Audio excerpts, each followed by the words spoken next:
तस्माद् वै शासने योग्य शिष्य इत्याविधीयते। शिष्य वही है जो गुरु का अनुशासन माने। जात पुत्रो मंत्र पुत्र पितर पूजयेत गुरु। सृष्टि दो प्रकार की है। एक है मैथुनी सृष्टि जो इसमें लिखा है, और एक है नाद सृष्टि। मैथुनी सृष्टि में बाप और बेटा होते हैं, जो देह गेह के साथ जिनका जन्म हुआ है, देह गेह के साथ जो जन्मे हैं, वो मैथुनी सृष्टि है जिसमें पिता और पुत्र का संबंध है। लेकिन एक सृष्टि ऐसी भी है जिसको नाद सृष्टि कहते हैं। ये नाद सृष्टि देह संबंध से नहीं, ये मंत्रों के द्वारा प्रकट होती है। वो सृष्टि गुरु और शिष्य की सृष्टि है, जिसको नाद सृष्टि कहते हैं, जिसमें मंत्र फलित होता है। वो गुरु और शिष्य की सृष्टि है, और यह अलौकिक है। यह श्री शिव महापुराण में बड़ा इसके ऊपर जोर दिया गया। शिष्य पुत्र इति प्रोक्ता सदा से सप्त योगता है। एक शिष्य गुरु के लिए शिष्य ही नहीं, वो गुरु के लिए बेटा होता है, पुत्र होता है। गुरुओं को कोई औलाद नहीं होती, लेकिन शिष्यों के द्वारा उनका तारण हो जाता है। शिष्य उनकी संतान है, अलौकिक संतान है। ऐसे दो लोग हैं जहां पर ये पराजित होना चाहते हैं। पिता पुत्र के सामने पराजित होना चाहता है।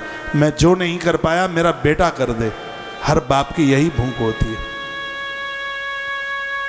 लेकिन एक ऐसा गुरु भी है जो अपने शिष्य के सामने परास्त होना चाहता है। जो मैं नहीं कर पाया वो मेरा चेला कर दे, मेरा शिष्य कर दे। एक गुरु अपने शिष्य के सामने पराजित होना चाहता है। और यह हार मानी थी भगवान परशुराम ने कुरुक्षेत्र की धरती पर भीष्म के सामने। कहा, बेटा आज मेरा गुरुत्व धन धन हो गया और मैं तेरे सामने आज परास्त होना चाहता हूं। ये भगवान परशुराम ने भीष्म पितामह को कहा था कुरुक्षेत्र में। दोनों का युद्ध हुआ था। भीष्म ने कहा था, गुरुजी युद्ध नहीं कर रहा हूं मैं आपसे, मैं आपकी आज्ञा का पालन कर रहा हूं। आपने मुझे आज्ञा दी है युद्ध करने की, मैं उस आज्ञा का पालन कर रहा हूं। जब वो युद्ध चला 3 दिन तक चला था, दिन रात। आंख में आंसू आ गए परशुराम भगवान के में। उन्होंने रो रो करके कहा, आज मेरा गुरु होना सार्थक हो गया, क्योंकि गुरु वही गुरु है जो अपने शिष्य के सामने परास्त हो जाए। परास्त होने का मतलब है अपने गुरु को, अपने शिष्य को बड़ा देखने में प्रसन्न हो जाए। शिष्य की तरक्की हो तो गुरुओं को अति प्रसन्न होना चाहिए, खुड़ना नहीं चाहिए, जलना नहीं चाहिए, उन्हें प्रसन्न होना चाहिए। लोगों को कहें, अरे तुम्हें पता नहीं है ये मेरा चेला है, मेरा शिष्य। 2016 के कुंभ में मैं गया था, इधर शिविर लगा हुआ था, तो मैं रोज ही महाराज जी को मिलने को जाता था, अपने गुरुजी को। मेरे गुरुजी को तो आप जानते ही, सब कौन नहीं जानता उन्हें आज दुनिया में। रात्रि का कार्यक्रम चल रहा था, 9 बज रहे थे, तो मैं पंडाल में ही पहुंचा। महाराज जी आगे के सोफे पर बैठे हुए थे, उनके बगल में एक बड़े अच्छे संत बैठे थे, प्रेम भूषण जी महाराज, आप जानते हैं। तो जैसे ही मैंने अंदर प्रवेश किया, मैंने अपने कानों से सुन लिया, मेरे महाराज जी ने कहा उनको, प्रेम भूषण जी महाराज जी को, तुम्हें पता है ये मेरा चेला है। कितनी खुशी हुई, शब्दों में बयान की, ये मेरा शिष्य है। उन्होंने जवाब दिया, मुझे क्या, वो तो सबको ही पता है, लेकिन मेरे लिए तो ये बहुत बड़ी बात हो गई।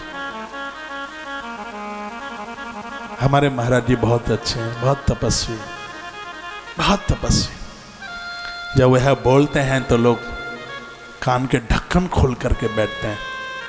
शब्दों के साथ में ऐसा लगता है कि कबड्डी हो रही हो, खेल हो रहा हो। शब्द का श्रृंगार होता है उनके द्वारा, शब्द को पोशाक पहनाई जाती है। ये देख रहे हैं टीवी में आप, मेरे तो महाराज जी गुरु जी महादेव हैं। ये वो पिंडी वाला महादेव यही तो बन करके हमें सिखा रहा है, हमें बता रहा है, हमें दे रहा है। तो बात गुरु मेरी पूजा। गुरु गोविंद गुरु मेरा पार ब्रह्म, गुरु भगवंत गुरु मेरी पूजा। गुरु गोविंद गुरु मेरा पार ब्रह्म, गुरु भगवंत गुरु मेरी पूजा।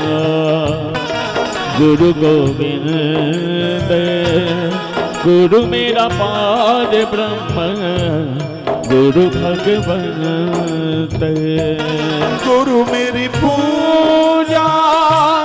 गुरु गोविंद गुरु मेरा पार ब्रह्म, गुरु भगवंत।